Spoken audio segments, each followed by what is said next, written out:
اللہ اکبر اللہ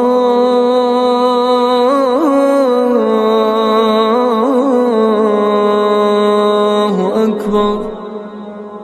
السلام علیکم ورحمۃ اللہ وبرکاتہ۔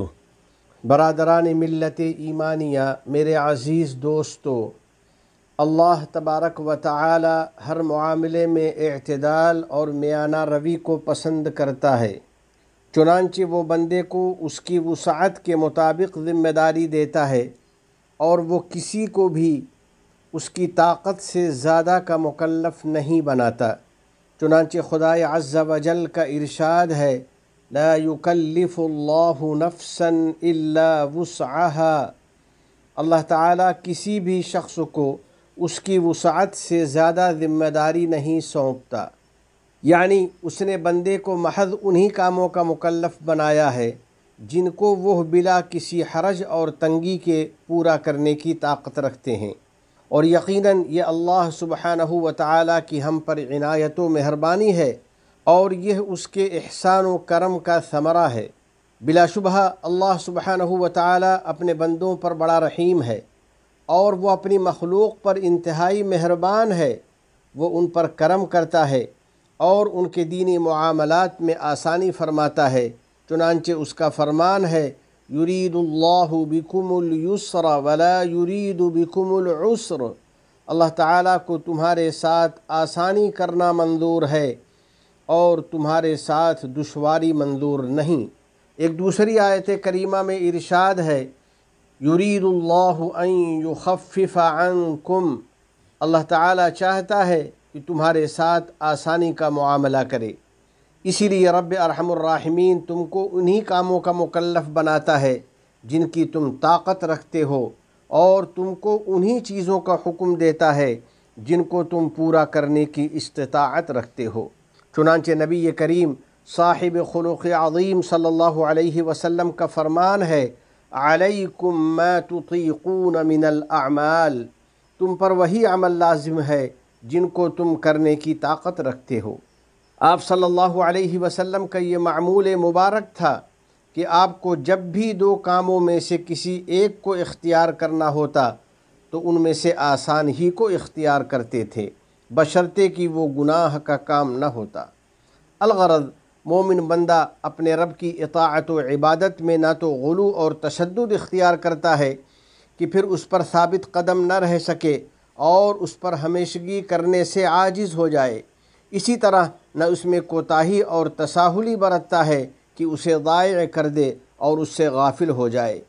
یہی وہ اعتدال اور میانہ روی ہے جس کو اللہ تعالیٰ نے ہمارے لیے پسند کیا ہے، اور اسی تعلیم کے ساتھ اس نے اپنے رسول کریم صلی اللہ علیہ وسلم کو مبعوث فرمایا ہے۔ میانہ روی اختیار کرنے والوں، اعتدال اور میانہ روی ہر کام میں مطلوب ہے، اور اس پر چلنے اور سہولت اختیار کرنے کی بہت سی صورتیں ہیں۔ اس کی ایک اہم صورت خرچ میں میانہ روی اختیار کرنا ہے اور افراط و تفریط سے بچنا ہے، جیسا کہ اللہ تعالیٰ نے حکم دیا ہے، وَلَا تَجْعَلْ يَدَكَ مَغْلُولَةً إِلَىٰ عُنُقِكَ وَلَا تَبْسُطْهَا كُلَّ الْبَسْطِ فَتَقْعُدَ مَلُومًا مَحْسُورًا۔ اور نہ تو ایسے کنجوس بنو کہ اپنے ہاتھ کو گردن سے باندھ کر رکھو، اور نہ ایسے فضول خرچ کہ ہاتھ کو بالکل ہی کھلا چھوڑ دو، جس کے نتیجے میں تمہیں قابل ملامت اور قلاش ہو کر بیٹھنا پڑے۔ بڑی سعادت مندی ہے اس بندے کے لیے جو کھانے پینے اور لباس و سواری میں بیچ کی راہ اختیار کرتا ہے اور نبی کریم صلی اللہ علیہ وسلم کے اس فرمان پر عمل کرتا ہے، کُلُوا واشربوا والبسوا وتصدقوا فی غیر اسراف ولا مخیلہ۔ حلال مال سے کھاؤ، پیو، صدقہ کرو اور پہنو، یہ سب اس وقت تک جائز ہے جب تک اس کے ساتھ اسراف اور تکبر شامل نہ ہو۔ اور بڑی بشارت ہے ان بندوں کے لیے جو خرچ میں اعتدال سے کام لیتے ہیں۔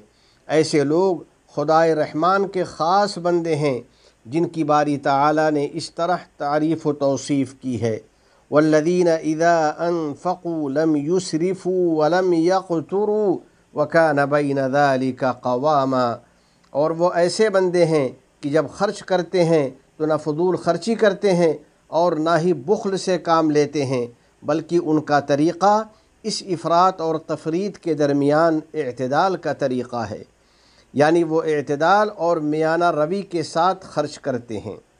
الغرض انسان کو اپنے اوپر طاقت سے زیادہ خرچ کا بوجھ نہیں ڈالنا چاہیے اور بیجا تعیش، شوبازی یا مفاخرت کے چکر میں نہیں پڑنا چاہیے، اور اس سلسلے میں سب سے بری حالت اس شخص کی ہوتی ہے جو ایسی چیزوں پر فخر کا اظہار کرتا ہے جو اسے حاصل ہی نہیں ہے، اور ایسی اشیاء کو اپنی ملکیت میں دکھانے کی کوشش کرتا ہے جو اس کے پاس موجود ہی نہیں ہے۔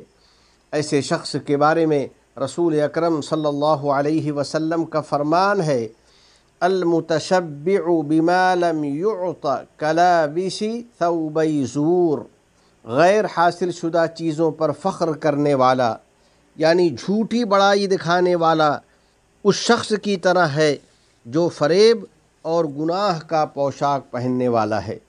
دوسروں کی نقل کرنے کی فکر میں آدمی بسا اوقات پریشان ہو جاتا ہے، اور دوسروں کی برابری کرنے کی خواہش انسان کو فضول خرچی تک پہنچا دیتی ہے۔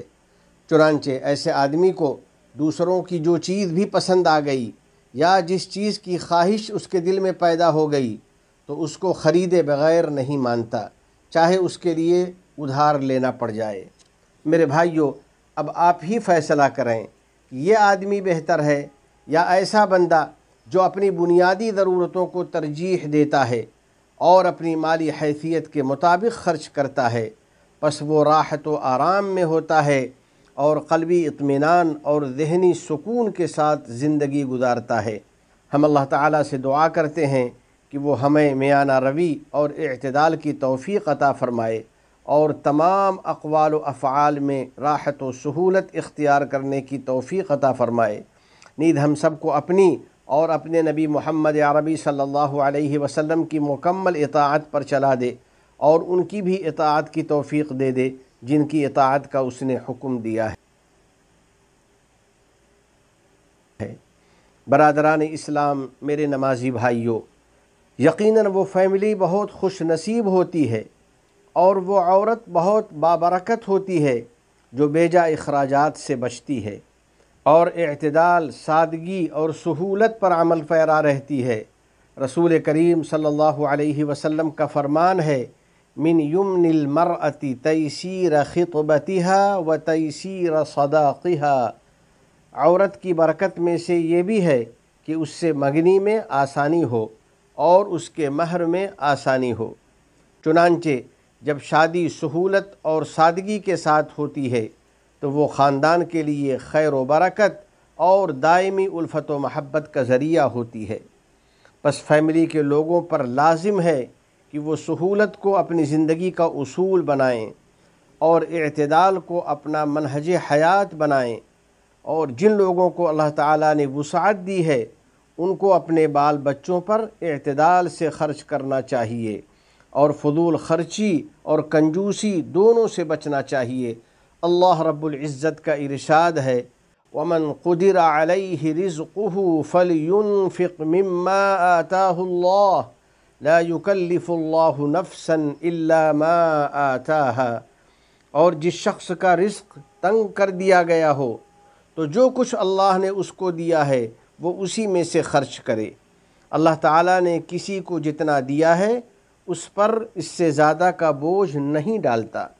پس عقل مند فیملی اعتدال، حکمت اور سمجھداری کے ساتھ خرچ کرتی ہے اور اپنے اوپر غیر ضروری اخراجات کا بوجھ نہیں ڈالتی۔ نبی کریم صلی اللہ علیہ وسلم کا فرمان ہے، الہدی الصالح والسمت الصالح والاقتصاد جزء من 25 جزءا من النبوہ، راست روی، نیک سیرتی اور اعتدال پسندی نبوت کا 25واں حصہ ہے۔ بڑا خوش نصیب ہے وہ خاندان جس میں میاں بیوی محبت سے رہتے ہیں اور باہم راحت و سہولت کا معاملہ کرتے ہیں۔ پس شوہر اپنی بیوی پر اس کی طاقت سے زیادہ بوجھ نہیں ڈالتا بلکہ گھر کے کاموں کو اپنی اور اپنی بیوی کی مشترکہ ذمہ داری سمجھتا ہے اور اس کا ہاتھ بٹاتا ہے۔ اسی طرح بیوی بھی اپنے شوہر پر اس کی طاقت سے زیادہ کی ذمہ داری نہیں ڈالتی اور بیجا فرمائش کر کے اس کی استطاعت سے زیادہ بوجھ نہیں ڈالتی، یعنی دونوں ایک دوسرے کے ساتھ آسانی اور نرمی کرتے ہیں۔ یہی میاں بیوی کی وہ باہمی الفت و محبت ہے جس کو باری تعالیٰ نے اپنی قدرت کی نشانی قرار دیا ہے۔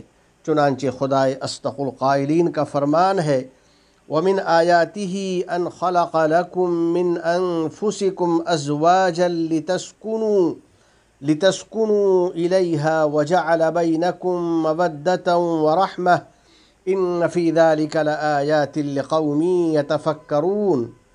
اور اسی کی نشانیوں میں سے یہ ہے کہ اس نے تمہارے لیے تمہاری جنس کی بیویاں بنائیں تاکہ تم ان کے پاس سکون حاصل کرو، اور تم میاں بیوی میں محبت اور ہمدردی پیدا فرمائی۔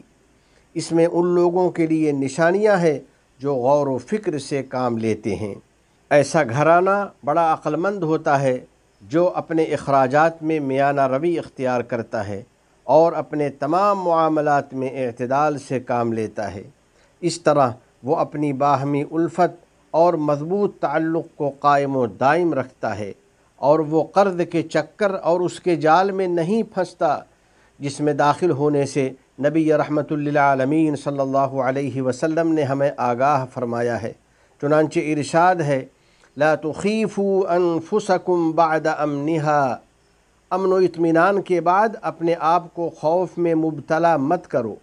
لوگوں نے دریافت کیا، یا رسول اللہ وہ خوفناک چیز کیا ہے؟ تو آپ صلی اللہ علیہ وسلم نے فرمایا، الدین، وہ خوفناک چیز قرض ہے۔ الہ العالمین اپنے احکام اور نبی کریم صلی اللہ علیہ وسلم کی سنتوں سے محبت نصیب فرما اور ان پر عمل آسان فرما۔ ہمیں اور ہماری اولاد کو علم نافع اور عمل صالح کی توفیق عطا فرما۔ تمام گناہوں اور ہر قسم کی خرافات سے ہم کو بچا لے۔ ہمارے والدین عزیز و اقارب اور پوری امت مسلمہ کی مغفرت فرما۔ ہمارے تمام مرحومین کو جنت الفردوس میں جگہ عطا فرما۔ ہم پر باران رحمت نازل فرما۔ اس ملک کے صدر ذی وقار شیخ محمد بن زائد، ان کے نائبین اور ان کے ولی عہد کو توفیق و عنایت عطا فرما۔ یا اللہ، شیخ زائد، شیخ مکتوم، شیخ خلیفہ بن زائد اور دیگر مرحومین شیوخ پر رحمت نازل فرما۔ اس ملک کو دین و شریعت، علم و ثقافت، عزت و احترام، تعمیر و ترقی، صفائی و پاکیزگی اور حسن و جمال کا وطن بنا۔ متحدہ عرب امارات اور عالم اسلام سمیت پوری دنیا کو امن و امان کا گہوارہ بنا۔ وفقنی اللہ و ایاکم لصالح الاعمال، وصلی اللہ علی سیدنا و نبینا و حبیبنا محمد وعلى آلہ وصحبہ اجمعین وعلى من تبعهم بإحسان إلى يوم الدين۔ السلام علیکم ورحمۃ اللہ وبرکاتہ۔